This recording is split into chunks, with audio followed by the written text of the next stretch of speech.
So hello guys. सो लगभग सारी जो मेन एग्ज़ाम्स है जिसमें लगभग 1 लाख लोग बैठते हैं वो लगभग ओवर हो चुकी है।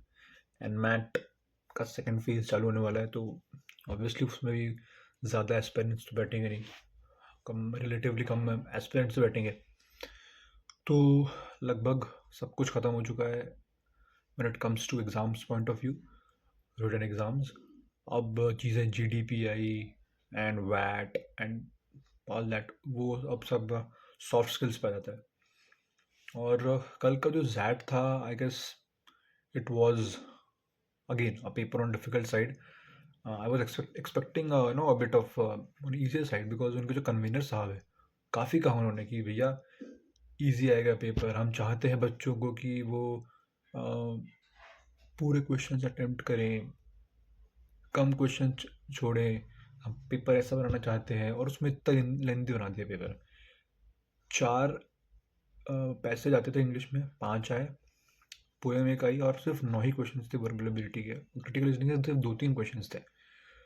डीएम लिखा तो इतने बड़े बड़े, एक तो उनका केस भी बड़ा, क्वेश्चन स्टेम भी बड़े, ऑप्शंस भी बड़े।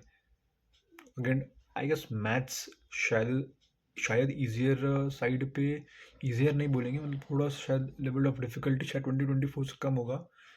बट हैविंग सेड दैट, दो क्योंकि ख़राब थे तो मेरे को बहुत टाइम लग गया वहाँ पे, और वहाँ पे मेरे को लगभग यस काफ़ी टाइम लग गया। और उसके कारण मेरे ख्याल से मेरा तो थोड़ा सा इधर काम बिगड़ गया where in maths. But again attempt तो काफ़ी सारे किए, let's see what the result is.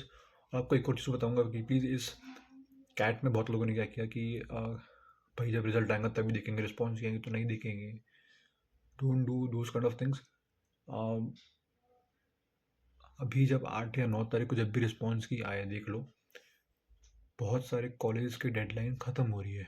आपको हेल्प करेगा वो फिल करने में। एटलीस्ट आपका परसेंटाइल 85, 90, 95, 98 जितना भी आता है, उस हिसाब से आप डिफरेंट डिफरेंट कॉलेज भर सकते हो। एक्सआईएम की डेट भी 10 तारीख को है, वेलिंका की 15 दिखा रही, क्या पता बढ़े ना बढ़े।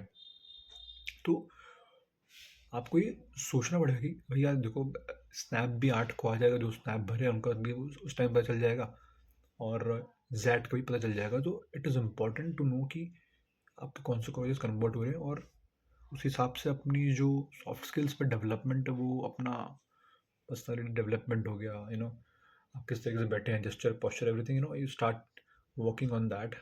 It's high time for me as well.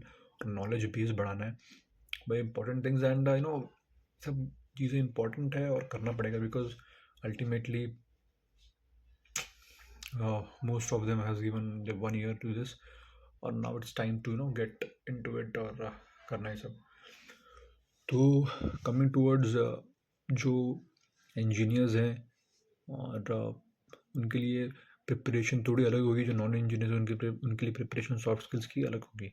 जो इंजीनियर्स हैं उनके लिए क्वेश्चंस 2-3 अलग होते हैं, जो नॉन इंजीनियर्स होते हैं उनके questions obviously maximum question on subjective basis पे होते हैं। बट जो इंजीनियर्स होते हैं उनको थोड़ा सा ओवरऑल पूछा जाता है कि भैया आपने क्यों की है, क्यों कर रहे हो MBA, why engineering, why MBA after engineering, gap year, all that. तो इट्स प्रिटी इम्पॉर्टेंट कि आप उन सारी चीज़ों को कवर करिए, और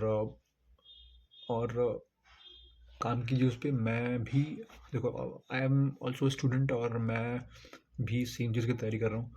so definitely I will be sharing my views on that. Obviously you will take it or not, it will depend on you only. But मैं भी कुछ शेयर करूँगा कि मैंने क्या सीखा है। अभी देखिए मैं भी कुछ तैयारी कर रहा हूँ, तो मैं भी आपके साथ शेयर करते जाऊँगा। उससे क्या होगा कि उससे दो फायदे हैं, एक आपको पता चलेगा मैं क्या सोच रहा हूँ, और दूसरा है कि मैं जब I am speaking in front of the camera, I will be becoming more confident about that those things. तो मेरे लिए भी एक अच्छी एक एक्सरसाइज रहेगी कि मैं भी in front of camera I am saying this. तो फ्लुएंसी हो गई when it comes to confidence, when it comes to English, when it comes to what you want to communicate to the someone who is listening to you. तो ये सारी चीज़ें को मेरे लिए भी फ़ायदा होगा, और मेरे पॉइंट से आपको फ़ायदा होता है, that is very very good thing as well.